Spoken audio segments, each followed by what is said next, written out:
కేవలం సర్టిఫికెట్ మాత్రమే కాదు, రియల్ టైమ్ AI నాలెడ్జ్ తో మీ IT డ్రీమ్స్ నెరవేర్చుకునే golden chance V Cube software solutions.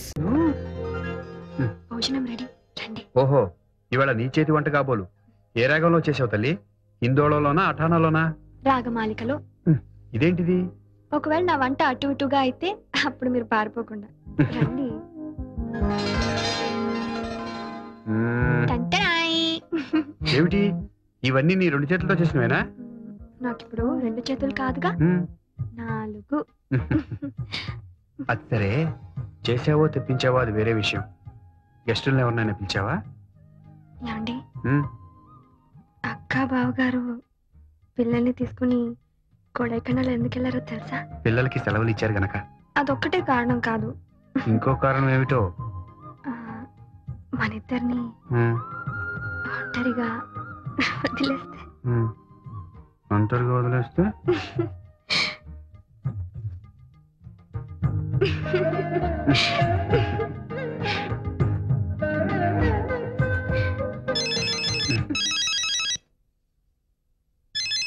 Phone వచ్చింది. హలో, ఉన్నారండి?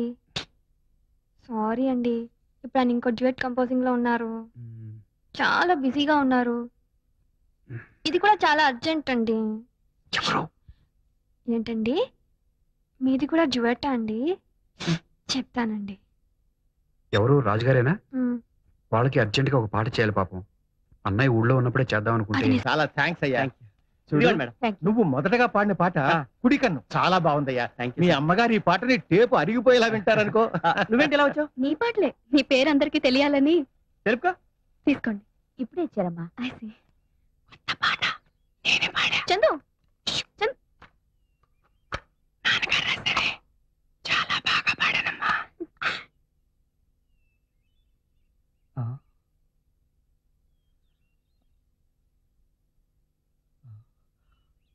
అమ్మా అమ్మా అమ్మా ఏమండి?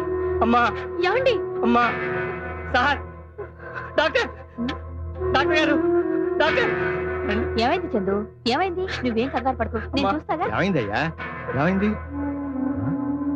ఇందాక బాగానే ఉన్నారయ్యా. మీకు 4 మాటలు చెప్పాలని ఆ టేప్ రికార్డర్ లో నా చేత రికార్డ్ కూడా చేయించారు.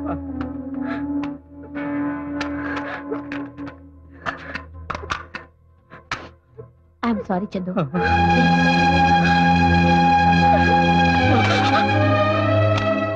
నాన్న, చిన్న, మీ నాన్నగారు ఎప్పుడూ అంటూ ఉండేవారు, ఏదో ఒక రోజు నేను రాసిన పాటలు చిన్న పాడి వాటికి సార్థకత తెస్తాడు, అవి వింటూ నన్ను గుర్తుకు తెచ్చుకోవచ్చు అని. అలాగే నీ పాట వింటూ ఉంటే మీ నాన్నగారు పదే పదే గుర్తుకొచ్చారు. ఆయన గారికి దూరంగా ఉండలేనేమోనన్న భయం పట్టుకుంది నాన్న. అలా నువ్వు కంట తడి పెడితే మా ఇద్దరి ఆత్మలకి శాంతి ఉండదు. బిడ్డ పేగు తెంచుకుని పుడుతూనే రోధిస్తూ అందరినీ పలకరిస్తాడు. కానీ నువ్వు పుట్టగానే నీ ఏడుపు కిరకిలా నవ్వుతున్నట్టు అనిపించిందని మీ బామ్మ మురిసిపోయింది. ఆ చిరునవ్వు చెరగనివ్వకే. అపజయాన్ని నవ్వుతూ ఎదిరించు, ఆశయాన్ని నవ్వుతూ జయించు. చివరి మాట, నా చావు ఎప్పుడొచ్చినా అదే నవ్వుతూనే ఒప్పేసుకో. ఏది? నవ్వు, నవ్వు నాన్న, నవ్వురా వేదవా.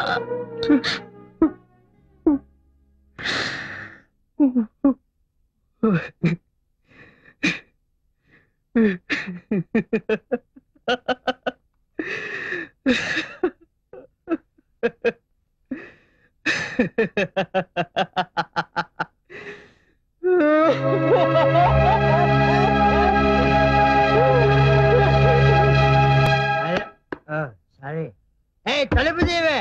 తలుపు తీ. ఎందుకు? అరే ఎందుకు? లోపలికి వచ్చి ఒక చెప్పు, మనకెందుకు? లోపలికి వచ్చి చెబుతా కదా. నువ్వు నేను అడిగిన డబ్బు తీసుకొచ్చి ఇస్తేనే ఈ ఇంట్లో నీకు పుట్టగతులు. డబ్బులు ఏమని బ్యాంకులో మూసేస్తుంటే నేనెక్కడ తెచ్చేదే? తలుపు తీవే.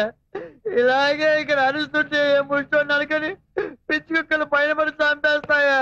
అలా జరిగితే మంచిదే. నా చేతుల్లో కాకుండా పిచ్చి కుక్కల చేతుల్లో చేస్తావు. అవ్వా అవ్వా, వెధవ 1,00,000 రూపాయల కోసం మంగళసూత్రం తెంచుకొని ముండమంటావుటే. అంత కర్మ నాకేం పట్ల. తీసుకో నీ బోడి మంగళసూత్రం, బయటే చావు. ఏంటి ఇది? చెప్పునే కాలు కింద ఉంచుకోలేనాడివి నీ పెళ్ళాన్నే ఉంచుకుంటావయ్యా అది ఉంచుకుంది కాదురా నా పెళ్ళం. ఏమయ్యా వస్తున్నా ఏంటి కాంప్రమైజ్ అయ్యావా? లేదు, నువ్వు మగాడి అనిపించుకోవాలనుకుంటే ఆ డబ్బు తెచ్చి నా చేతిలో పెట్టు. అప్పుడు నా మెడ ఖాళీగా ఉంటే ఆ మంగళసూత్రం మళ్ళీ కట్టు, అంతే. ఆమె మెళ్ళలో కొత్త మంగళసూత్రం వచ్చేలోపు మీకు డబ్బొచ్చే ఉపాయం చెప్పనా? మరి ఎప్పటిదాకా ఎందుకు చెప్పలేదు? అప్పుడు అబ్బోయ్ లక్షలు ఖరీదు చేసే ట్యూన్లు శ్రీరంగం బ్రదర్స్ దగ్గర బోల్డ్ ఉండుంటాయి కదా. ఆ ట్యూన్ల పుస్తకాల్ని మెయింటైన్ చేసేది నేనే. నాకే చెప్తాను. అబ్బా, మరి ఇంకే మెల్లగా అక్కడి నుంచి మాయించేయండి. మన దగ్గర ఒక క్యాసెట్ కంపెనీ వాడు ఉన్నాడు, మంచి ధర కమ్ముదాం, ఆ తర్వాత చెరసగం పంచుకుందాం. ముందు మీద ఒట్ట? మంగళసూత్రం మీద ఒట్టు. అయితే okay. May come in sir. Yes come in. ఓ నర్సారెడ్డి గారు మీరా? ఏమిటి సంగతి? ఇతను తాగి రోడ్డు మీద న్యూసెన్స్ చేస్తుంటే మా వాళ్ళు అదుపులోకి తీసుకున్నారు. మీ మనిషి కదా, ఏం చేయాలో తెలియక మీ దగ్గరికి తీసుకొచ్చాను. ఎవరి మనిషి అయినా తప్పు చేసినప్పుడు మీ డ్యూటీ మీరు చేయండి. న్యూసెన్స్ కేసు కింద తోసవతలు పారేయండి. Okay sir, పదవయా. వెళ్దాం. Family matter. ప్లీజ్ మీరు పదండి. తాగారంటే సార్ నా మిస్సెస్ కి హార్ట్ అటాక్ వచ్చి ప్రెగ్నెంట్ అయితే. ఛీ, నోరు మూయ్. మందు తాగి తాగి నీ నోరు చెత్త కుప్ప అయిపోయింది. నీకు ఈ జన్మలో బుద్ధి రాదు. ఇన్నాళ్ళు మా దగ్గర పనిచేసినందుకు ఇది తీసుకో. ఇంకేం మాట్లాడదు.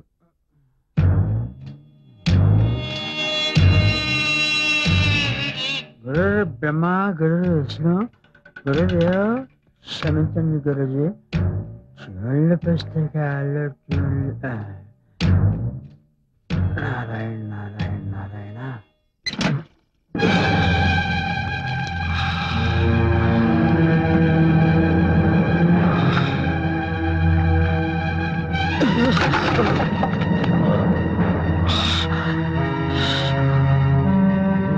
అయ్యో, ఏమైందయ్యా?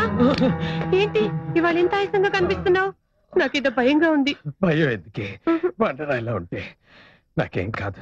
పద అన్నం వండిద్దు. లేదయ్యా, వెంటనే నీకు మందు పడాల్సిందే. పెద్ద ఆయన 3 నెలలు మందు వాడమంటే పట్టుమని 10 రోజులు వాడి తగ్గిపోయిందన్నావు. చూడు మళ్ళీ మొదటికొచ్చింది. పద, పెద్ద ఆయన దగ్గరికి వెళ్ళి వెంటనే మందు తీసుకోవాల్సిందే.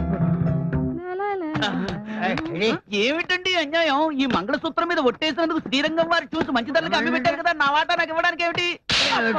ఇదిగో మాట తప్పేవంటే ఈ మంగళసూత్రాన్ని పెళ్ళం మెళ్ళో కట్టేస్తానంతే. అయ్యా, ఆయనకి ఇచ్చే వాటా నీకే ఇచ్చేస్తాను. నా వాటా నాకు ఎగ్గొట్టాలని నా ట్యూన్స్ బుక్స్ అండి.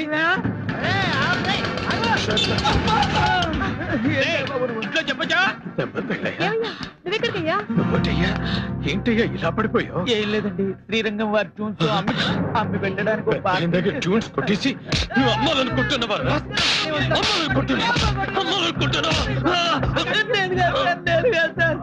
వాళ్ళ బయలుస్తే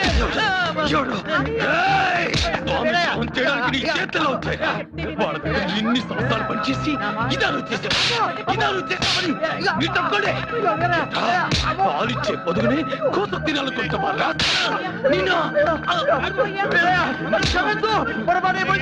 క్షమించాల్సింది నేను కాదు, పెద్దయ్యా.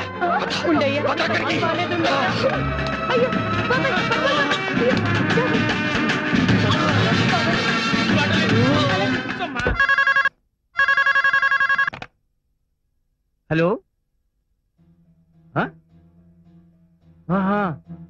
ఏ హాస్పిటల్? రంగా,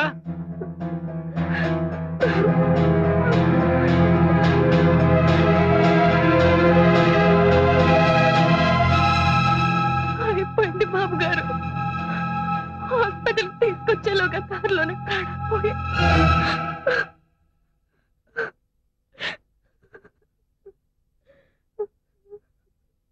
మేము ఎంతమంది ఉన్నా ఓదార్పు మాటలు చెప్పగలమే గాని నీకు సంభవించిన ఈ కష్టాన్ని ఎవరూ తీర్చలేము. ఈ సమయంలో నీకు మనోధైర్యాన్ని కలిగించమని ఆ భగవంతుని ప్రార్థించడం తప్ప మేము ఇంకేం చేయగలం? మనిషి అన్న తర్వాత ఏదో ఒక నడిపోవాల్సిందే. కానీ నా మావ మీ స్వర సంపద వేరే వాళ్ళ చేతుల్లో పడకుండా తన ప్రాణాలను ముడుపు కట్టాడు. ఇంతకంటే గొప్ప చావు ఎవరికి దక్కుతుంది బాబు?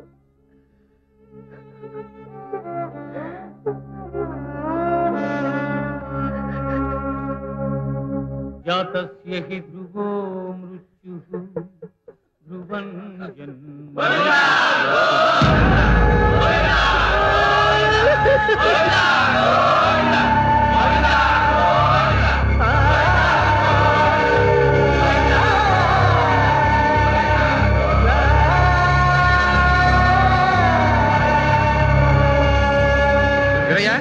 వీరయ్య నీకు శుభవార్త. ఏంటి బాబు?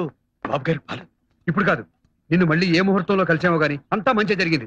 ఇన్నాళ్ళకి మా శ్రమ ఫలించింది. ఓ పెద్ద మ్యూజిక్ డైరెక్టర్ ఓ పెద్ద హీరో సినిమాలో పాడే అవకాశం కల్పించాడు. 6:30 నిమిషాల పాట. చాలా సంతోషం బాబు. మొత్తం పాటు మీరిద్దరే పడారా? అబ్బే, శంకర మహాదేవను హరిహరను. మరి మీరు కోరస్ లో మా వాయిస్లు ఉన్నాయి. కోరస్ లో మీ వాయిస్ లా? ఆ ఎవరు బాబు ఆ మ్యూజిక్ డైరెక్టర్? ఇది హీరో హీరోయిన్ మధ్య వచ్చే సిచ్యువేషన్ సాంగ్ సార్. అంతవరకు భార్యాభర్తలు ఇద్దరు బానే ఉన్నారు. ఇంతలో వారిద్దరి మధ్య గొడవ ప్రారంభమైంది. మాట మాట పెరిగి హీరో హీరోయిన్ లాగి చెంప మీద కొట్టారు. దాంతో ఆమె రెచ్చిపోయి కాళికాదేవిలాగా విజృంభిస్తుంది సార్. దొరికిన సామాను దొరికినట్టు అతని మీదకి విసిరేస్తుంది. ఏంటండి ఇది? ముందుగా ఆ పాత్ర పొందే అనుభూతులన్నీ తానే అనుభవిస్తాడు. ఆ సన్నివేశాన్ని క్షుణ్ణంగా జీర్ణం చేసుకుంటాడు. ఆ తర్వాతే చూజ్ చేస్తాడు. అదన్నమాట ఆయనలో ప్రత్యేకత. అంత గొడవ జరగడానికి ఏమీ లేదు సార్. వడ్ల గింజలో బియ్యపు గింజ.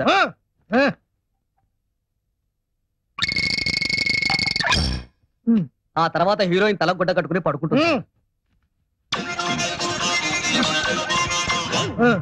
ఆమె ఫేస్ మీద కట్ చేస్తే కళ్ళ నిండా నీళ్లు సార్.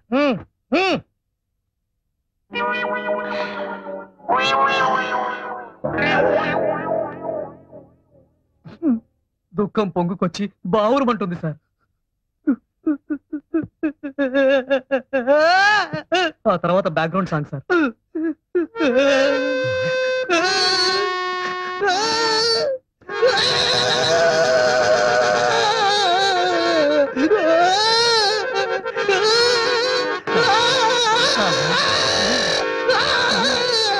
నువ్వేనా మ్యూజిక్ డైరెక్టర్?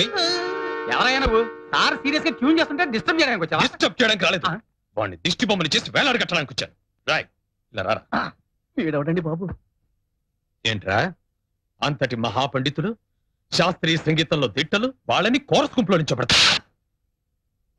పైగా 6 నిమిషాల పాటలో 1/2 నిమిషం కూడా లేని ఓహోహో ఆహాహా అని వాడితో పాడిస్తావా? ఎవరైనా నువ్వు పో బయటికి. ఈ చెయ్యి ఏంటో తెలుసా? కంఠాన్నితో చర్మం కుట్టే చెయ్యి. తోలు పోల్తేగా జాగ్రత్త. మీకు కాస్తో కూస్తో విద్వత్తుందని వస్తూనే తెలిసింది. ఇలా చేయి చేసుకున్నందుకు క్షమించండి. వాళ్ళు శ్రీరంగం బ్రదర్స్, సంగీత కళానిధులు. పాడిస్తే మొత్తం పాట వాళ్ళతో పాడించండి, అంతేగాని ఇలా చిల్లర మల్లర కూతలు కాదు.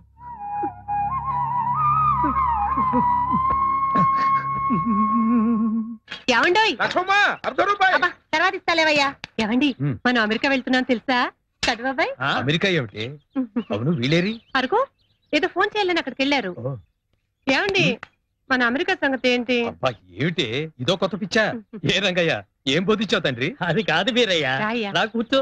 నువ్వు చెప్పు బాబాయ్. ప్రతి 2 ఏళ్లకోసారి అమెరికాలో ఉన్న తెలుగు వాళ్ళందరూ కలిసి పెద్దగా 3 రోజులు సదస్సు చేస్తారు.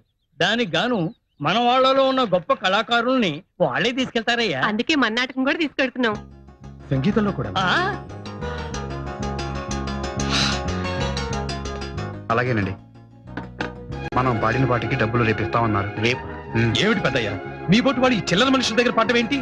ఏకంగా అమెరికాలోనే పాడదురు గాని. రండి ఏమిటి వీరయ్య ఈ ఆవేశం? రండి బాబు, నేను చెప్తాను. ఇక్కడికి. రండి సార్. అరే లేలే, ఇంత పెద్ద నమస్కారం పెట్టాలా? కూర్చోండి.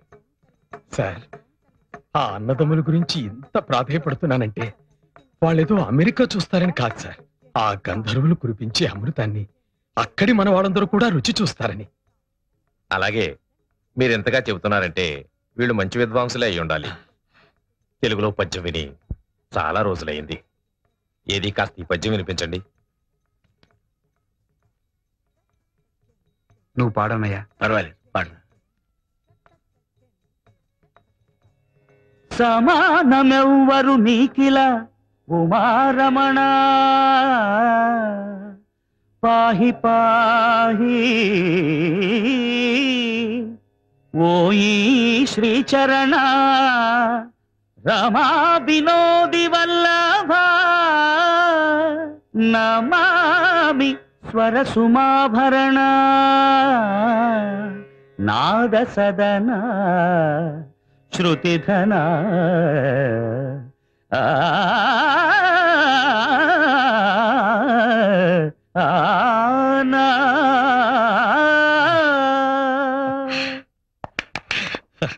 ఎలా ఉంది సార్? చాలా బాగుందయ్యా. గుడ్. మీరేమీ అనుకోకపోతే ఈ పద్యంలో మాటలే తీసుకుని గౌళ రాగంలో ఒక కీర్తన చేసి వినిపిస్తారా?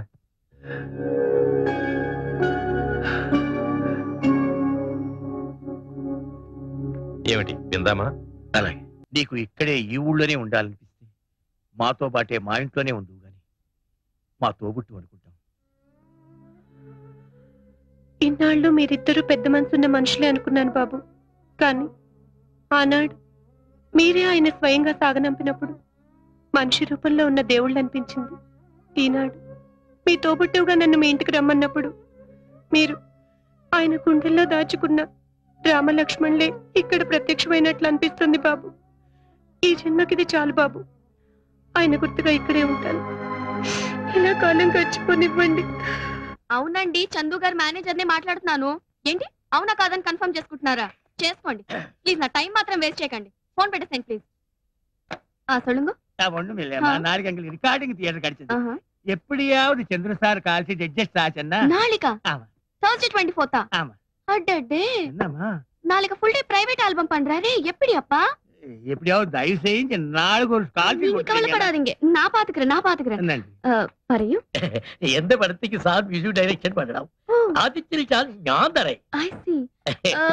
എന്തായാലും അദ്ദേഹത്തോട് ഒരു പ്രാവശ്യം സംസാരിക്കട്ടെ. പടത്തിലെ പ്രധാന വേഷം യാർ മമ്മൂട്ടി സാറോ? I see. சரத்குமார் சார். அப்படியா? മമ്മൂട്ടി സാറോ? சரத்குமார் சார். മമ്മൂട്ടി സാറോ? అయ్యో, మమ్మూట్టి సారో? అయ్యో, తగలే. ఓకే దీపక్ జీ, मैं బాంబే ఆకే గానా గాతా हूं. ఒక్క డేట్ ఇప్పించండి సార్ ప్లీజ్. కాదనకండి. మంది స్వదేశీ కంఠం, మీకు విదేశీ కంఠాలు ఉన్నాయి కదా. లేవని కాదు సార్, మొన్న ఒక పాటలో విలోచన అని ఉంటే వాడు విరోచన అని పాడాడు. మా తమిళ డైరెక్టర్ ఏమో ఓకే చేశాడు. హిందీ డాన్స్ డైరెక్టర్ ఏమో విరోచనానికి మూమెంట్స్ ఇచ్చాడు. అంత భ్రష్టు పట్టిపోయింది సార్. మరి అప్పుడు మీరేమైపోయారు? ఏమవటం ఏంటి సార్, సినిమా బిజినెస్ లో పడి వాళ్ళకాళ్ళు వీళ్ళకాళ్ళు పట్టుకుంటూ ఉండిపోయాను.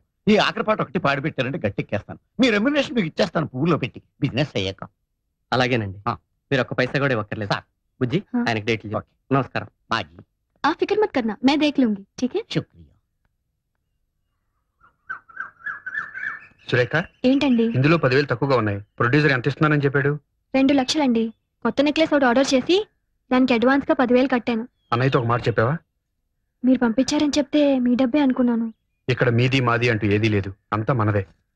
ఏం చేయాలనుకున్నా అన్నయ్యతో చెప్పి చేయడం పద్ధతి. సరే, అయిందేదో అయింది. ఇంకోసారి రిపీట్ అవ్వకుండా చూడు.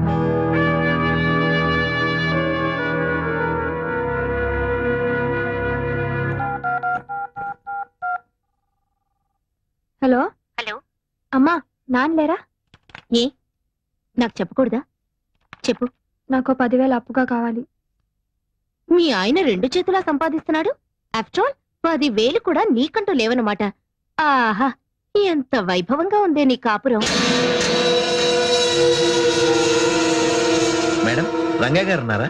అన్నయ్య, ఇది శివరంజన్ రాగంలో వద్దురా, అమృత వర్షం అయితేనే బాగుంటుంది. హ్మ్. తాళం? నమస్కారం సార్. తీసుకురా. సారీ మిమ్మల్ని డిస్టర్బ్ చేస్తున్నట్టున్నాను. పర్వాలేదు, చెప్పండి. మీరు చేసిన పాట అది నీదని ఇది నాదని రాష్ట్ర ప్రభుత్వం నందేవాడ గెలుచుకుంటుంది. ఆ మాట వినగానే మీకు నమస్కారం పెట్టుకుందామని. అన్నయ్య ఉన్నారుగా? నమస్కారం సార్. పెద్ద ఫంక్షన్ చేసుకోబోయే ముందు మా ఆనందాన్ని మీతో పంచుకుందామని చిన్న సత్కారం. ఏమండి, హ్మ్. ఆ అవార్డు వచ్చిన పాట బావగా రూల్లో లేనప్పుడు మీరు చేసిందే కదా. ఆయన దండ మీకు కూడా వేసి గౌరవిస్తే బాగుండేది కదండి. శ్రీరామచంద్రుడు లాంటి అన్నయ్య చేత తమ్ముడు అని పిలిపించుకోవడమే నాకు దక్కే గొప్ప గౌరవం. దాన్ని దండాలు దండలు ఇవ్వలేవు. టాప్ 10 లో కూడా మన పాటే నంబర్ 1 గా వచ్చింది సార్. ఏదో ఇదంతా మీ కృషి. పొద్దున్న టీవీలో వచ్చిన టాప్ 10 ప్రోగ్రామ్ చూశాను. మీ ఆయన చేసిన పాట సూపర్ హిట్ అయి నెంబర్ 1 గా వచ్చిందిగా. ఆ ప్రొడ్యూసర్స్ మీ ఆయనకి ఏమిచ్చారేంటి? ఆ పెద్ద ఆయనకి పెద్ద పూలదండేసి రవ్వ లొంగర డైమండ్ రింగ్ ప్రెసెంట్ చేశారు. పెద్ద ఆయనకా? ఆయన తీసుకున్నారా? లక్షణంగా. బాగుంది. సొమ్మొకటిది సోకొకటిది అంటే ఇదే. కష్టపడేది మీ ఆయన, ఫలితం మాత్రం ఆ పెద్ద ఆయనకి. ఆహా, ఏమనుభవిస్తున్నావే. నేను తెచ్చిన అమెరికా సంబంధాన్ని కాదని ఏరికొరి ఇష్టపడి మరీ చేసుకున్నావుగా. అనుభవించు. కారెక్కు డ్రాప్ చేస్తాను. అక్కర్లేదులే. ఇదిగో, నువ్వు పేరుకి మాత్రం శ్రీరంగం వారి కోడలివైనా ఆ ఇంట్లో ఉన్నంత కాలం 2nd క్లాస్ సిటిజన్ లా బ్రతకాల్సిందే. ఆ ఇంట్లో ఉన్నంత కాలం 2nd క్లాస్ సిటిజన్ లా బ్రతకాల్సిందే. ఏమో, చూస్తుంటే అలాగే అనిపిస్తుంది.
రేఖ నేను సుమని మాట్లాడుతున్నాను చెప్పు.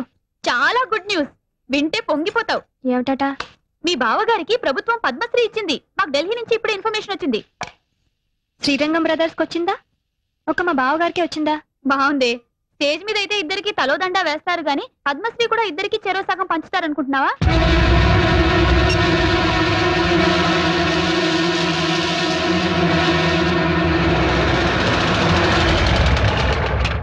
సురేఖ, టీవీలో ఫ్లాష్ న్యూస్ వస్తోంది, వీరికి పద్మశ్రీ వచ్చిందని. అది చూడగానే ఇల్లంతా కోలాహలంగా ఉంటుందనుకున్నాను. ఇంత నిశ్శబ్దంగా ఉందేంటి? ఇంట్లో ఎవరు లేరా? బావగారు అక్క లోపలున్నారు. ఈయన గారేమో ఎగ్జామినర్ గా తిరుపతి వెళ్లారు. నువ్వు మూటా ముల్లే సర్దుకొని ఏ కాశీకు వెళ్ళకపోయావా? చూడు, ఆనాడు చెప్పాను, ఇప్పుడు చెప్తున్నాను. నువ్వు మీ ఆయన ఇంట్లో బానిసలేనే. ఆయనేమో అన్ని తనిచేసి ఆయనకొచ్చే సన్మానాలు బిరుదులు అన్నగారికి త్యాగం చేయడం. నువ్వేమో ముష్టి 10,000 కావాలంటే వాళ్ళని వీళ్ళని దేబిరించడం. ఇదిగో, ఇప్పటికైనా కళ్ళు తెరుచుకొని వాళ్ళ అసలు రూపం ఏంటో తెలుసుకో. ఈ రొంపిలోంచి బయటపడి మీ ఆయన విలువేంటో నిరూపించుకో.